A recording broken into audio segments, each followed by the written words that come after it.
Fine. So, shall we start? So, welcome to this first class of object oriented programming theory. The uh, classroom is set up. I think I'll share the screen first. Let me share the screen. I have shared the window now. So,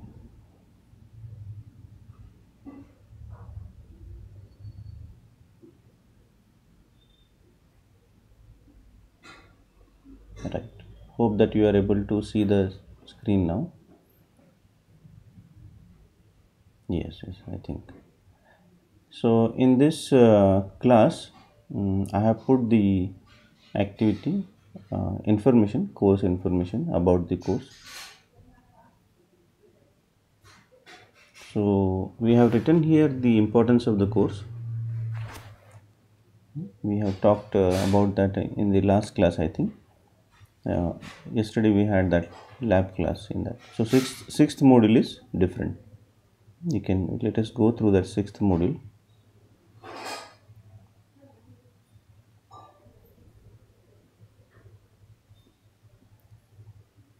You can see here sixth module.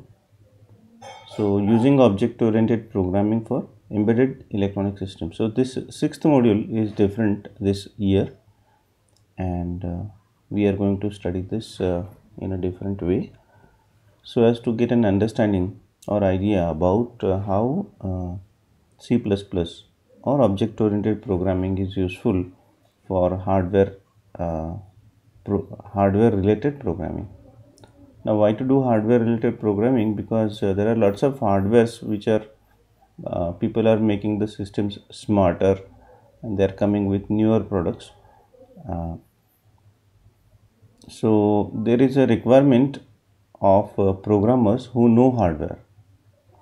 There are lots of programmers available, but they do not know the hardware. So there the role of electronics people will be more prominent, because now they know the software as well as they have the appropriate understanding of hardware. So your role in this situation will be uh, in the sense very useful. So there is so that's why doing software fundamentals along with appropriate knowledge of and skills of electronics core courses, that makes us like universal, so you can go in any area where you are interested. Fine.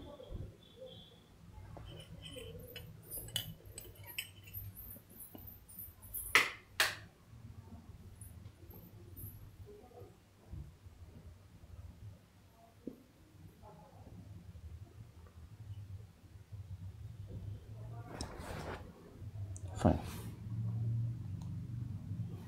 So let us understand first of all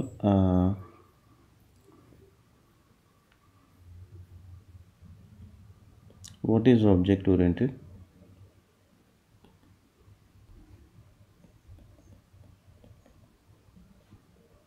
and why do we need it.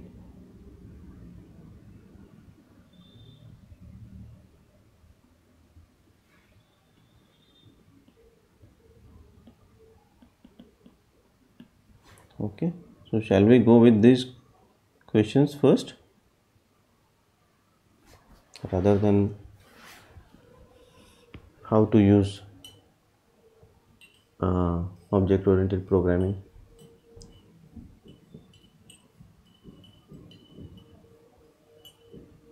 Shall we go with these two questions first and its answers? Hello.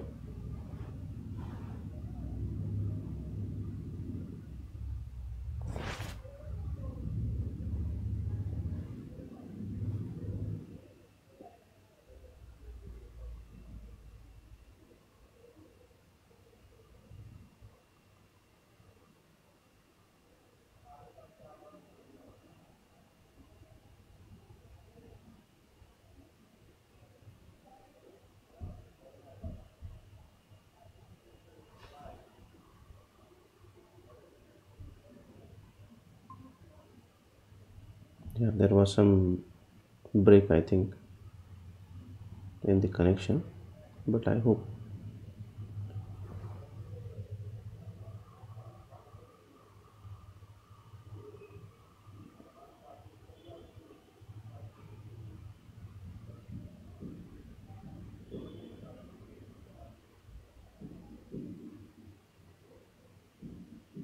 Right. Uh, is it okay now?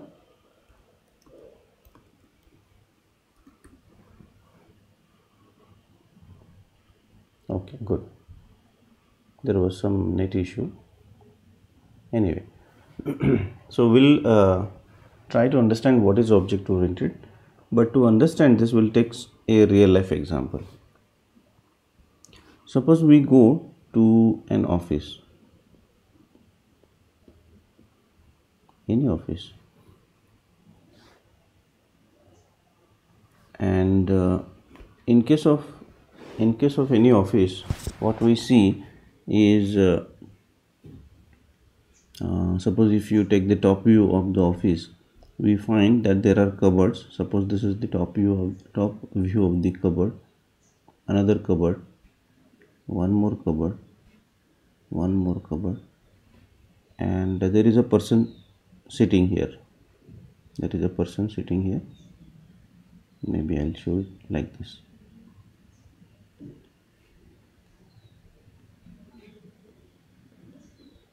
There is a clerk. This clerk is handling the files in this cupboard, whatever. Maybe the view is different now. Anyway, so every clerk is taking care of his files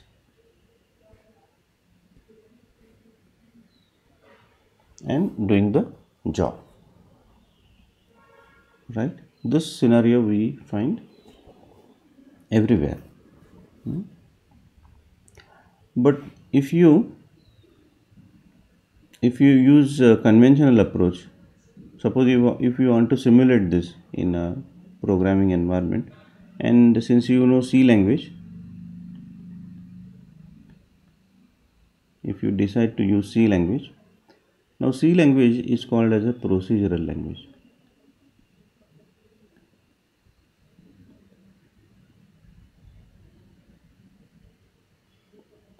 Procedural language. Why it is called as procedural? Because it has statements,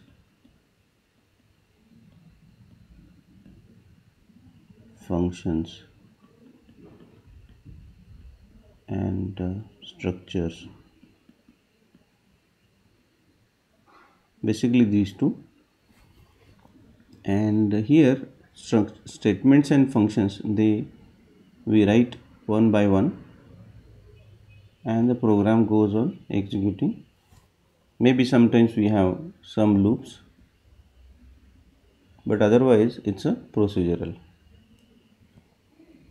Okay, so let us go through the facilities of C language and try to understand how C language is not useful to simulate such scenario. Now why I have taken this scenario, I'll explain after some time why I have taken office as the scenario.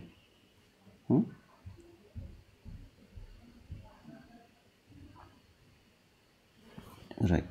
So in case of C language, we understand that there are functions. Okay, we can call these functions anytime based on our need. Now in this scenario, what is the function actually? Suppose we have the function in C language. So whether the function is associated with this person or the function is associated with this data in the cupboard. What is your opinion?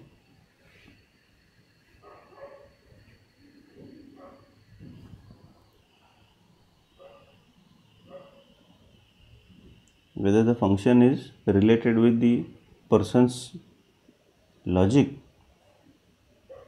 or it is related with the information available in the cupboard. What is your opinion?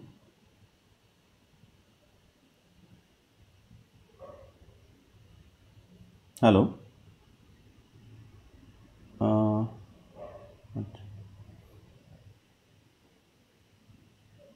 information available. अच्छा अच्छा अच्छा अच्छा. Okay, okay. I'll draw this once again here. Function means what? Suppose open file or take file.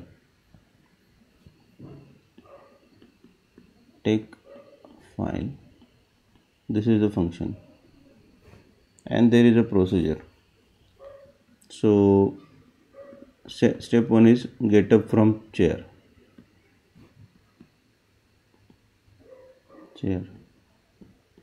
Then move up to cupboard. Open cupboard. Find file and take file. This is the process for the situation.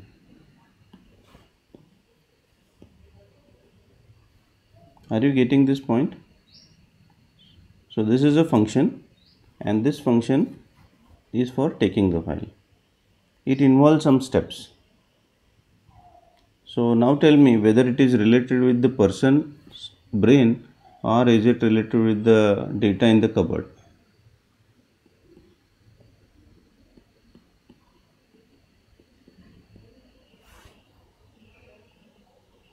Right. So functions in the C language are synonymous to the brain or the logic or the processes in the brain of the person.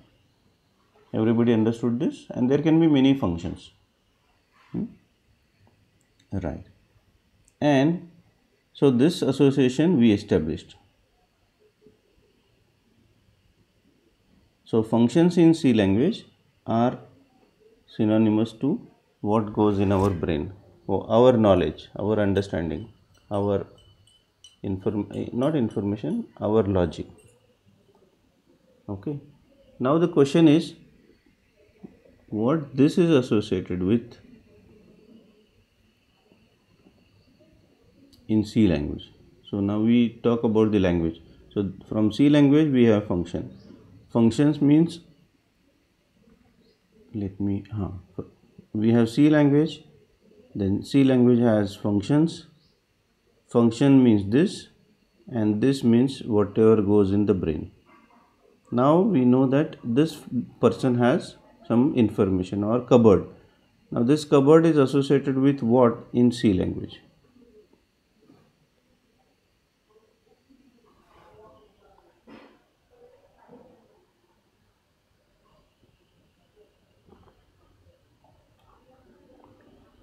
Perfectly. Hansraj said data. How do you store data in a C program?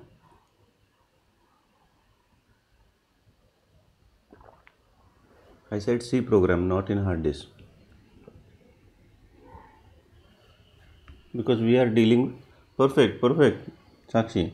We store these as variables. Correct. Now, which type of variables we have? Integer, float, etc. If we need combination of variables, data types, what do we use? Structures. So structure is also a way to store the data. Pointers also store address of the data. So they also store something, not data, but it points to the data. This is similar to a suppose there is a cupboard. Now I draw front view of the cupboard.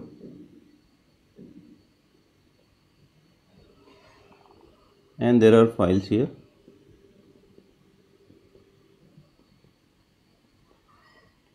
These are all files.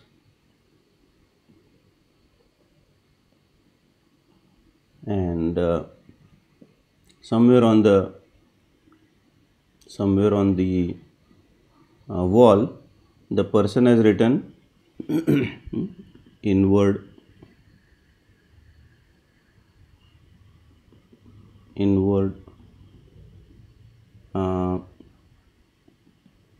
file 5,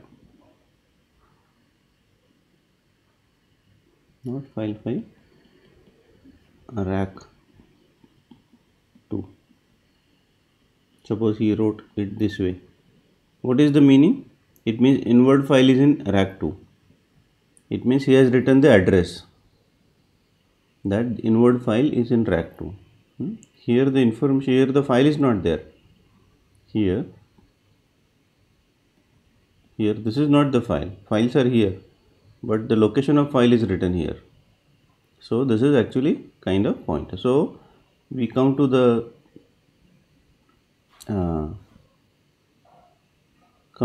way in which we write data or store data in C language, data variables, integer float data type, structure is also data type, and pointer also helps us to store the data or store the place where the data is.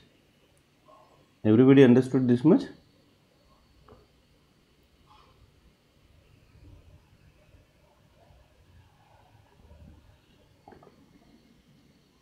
Okay, great.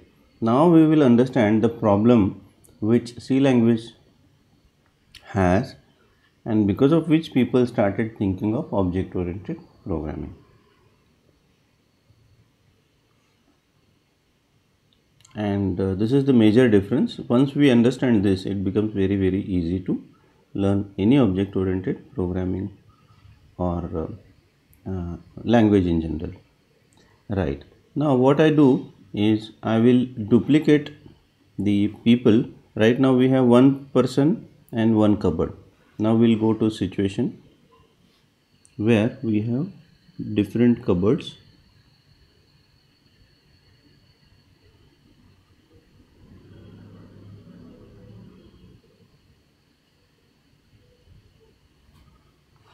So these are different cupboards.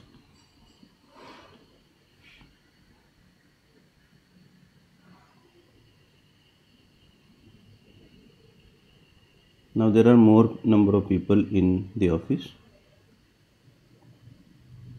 Let us draw only 3.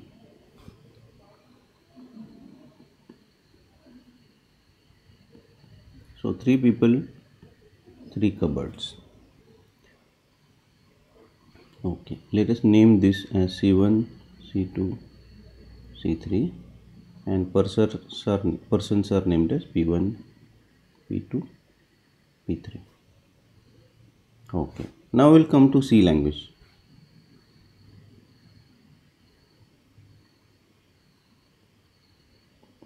Corresponding to person P1, we'll write function F1. Corresponding to P2, we'll write function F2. P3, function F3. Corresponding to C1, that is cupboard 1, we'll have some variables. For C2, we have some more variables. C3, again we'll have some more variables. Okay, let us name these variables as what shall I name this as V1, V2, V3. Now V1, V2, V3 may contain some other variables, but for simplicity we have written V1, V2, V3.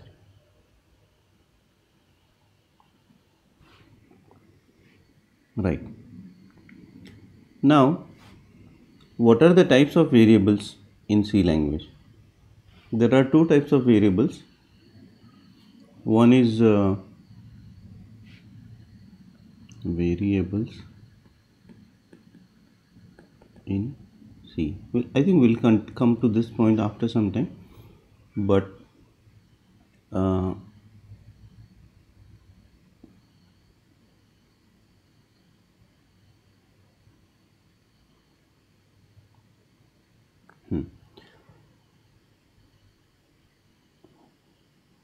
one more thing I need to do.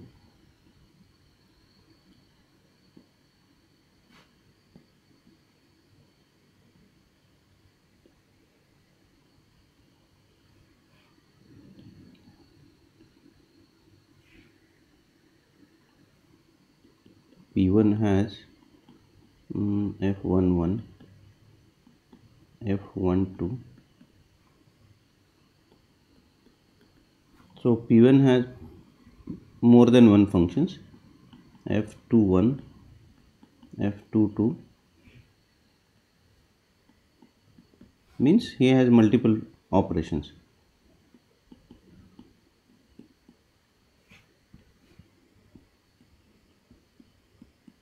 Right.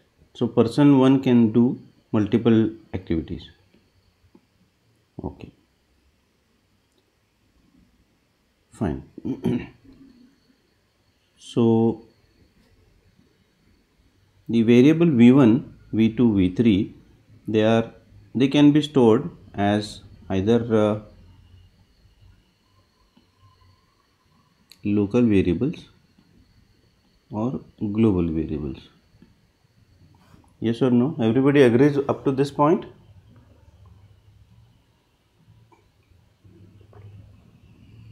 Okay. Now tell me whether v1 should be local variable or global variable. What is your opinion? It's an opinion, and it can be wrong, doesn't matter. Right. So few people say that it should be local. Local to which function? F1, F2, F11 or F12? Which function? Suppose V1 is data of P1, person 1, then should it be local to F1, F11 or F12? All three functions are belonging to P1.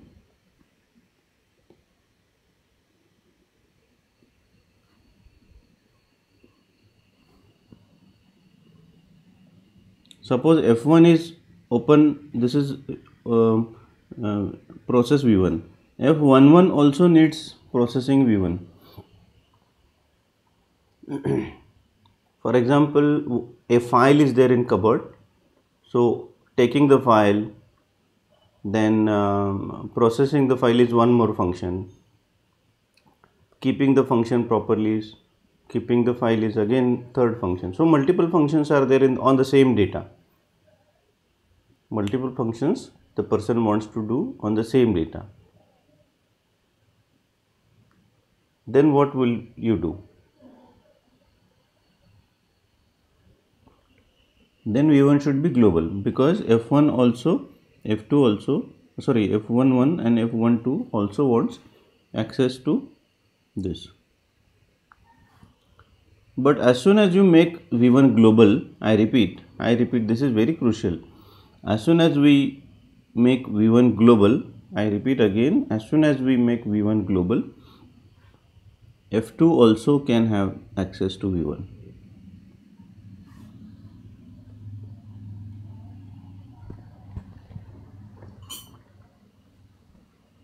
Right, F3 also can have access to V1,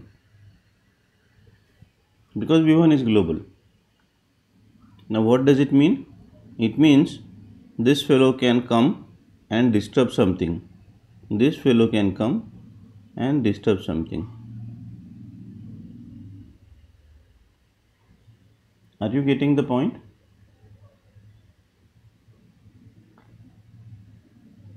Right. And this is not what we want when we want systematic functioning of an office. So the office becomes like this. In this situation, the office will be like this. 3 people or multiple people and a cupboard, set of cupboards, and though the data is belonging to each person, anybody can go anywhere, and it creates a chaos. So problematic situation,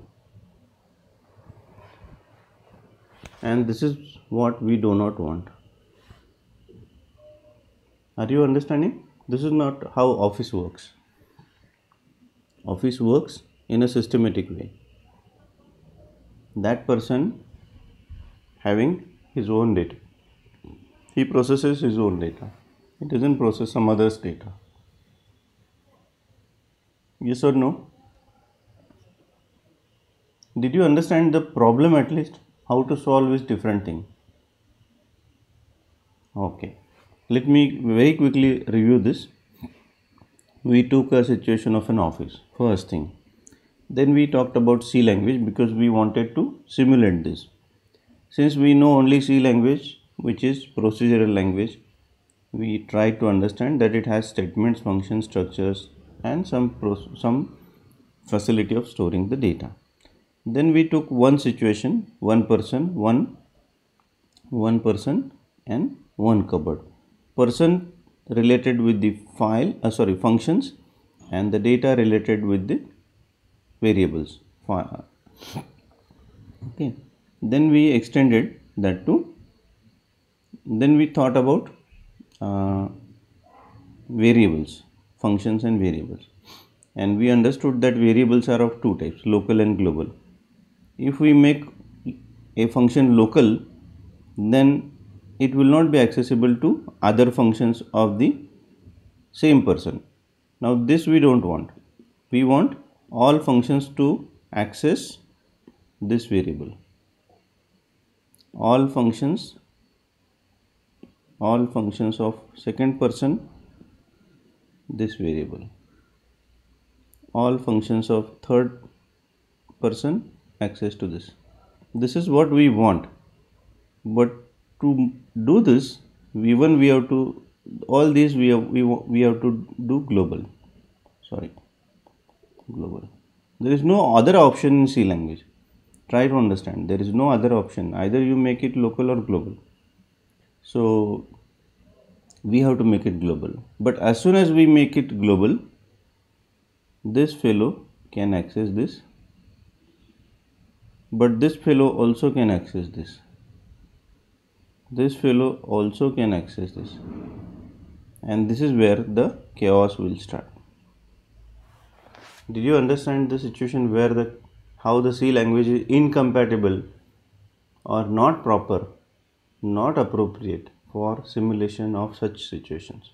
It is good to, the C language is very good to flash LEDs, show something on LCD, but whenever we have a situation where there is combination of a activity or function and data, C language is not good. Did you understand this, at least to some extent?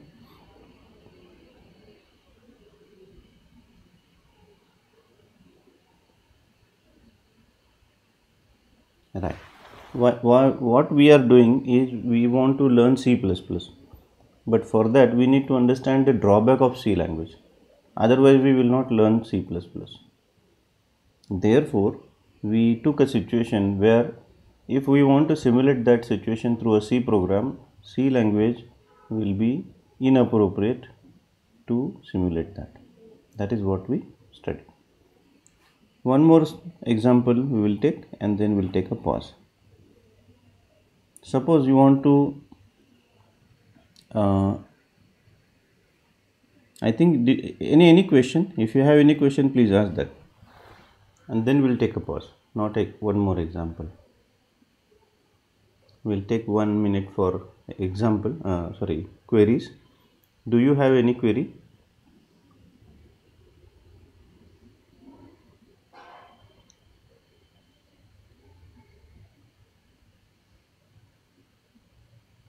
If you have any query, you can ask the query. Otherwise, we'll take a pause because it is 8:54. You need 5 minutes time at least in between.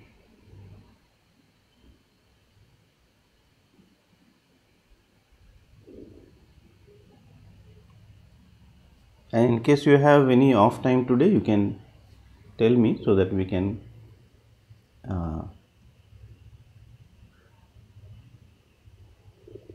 otherwise we'll continue this during our lab session. Today's lab session will take as a combination, so that all of us will be understanding before we actually do the things. Because if we do not understand and simply follow the process of a lab session, then it's ridiculous, not good. So let us understand exactly where is the problem.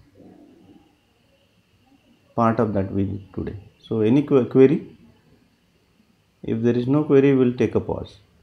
If you have query, quickly ask. Of course, you can ask the query anytime in the next session, obviously, also. So shall we take a pause so that you get at least 5 minutes of break in between?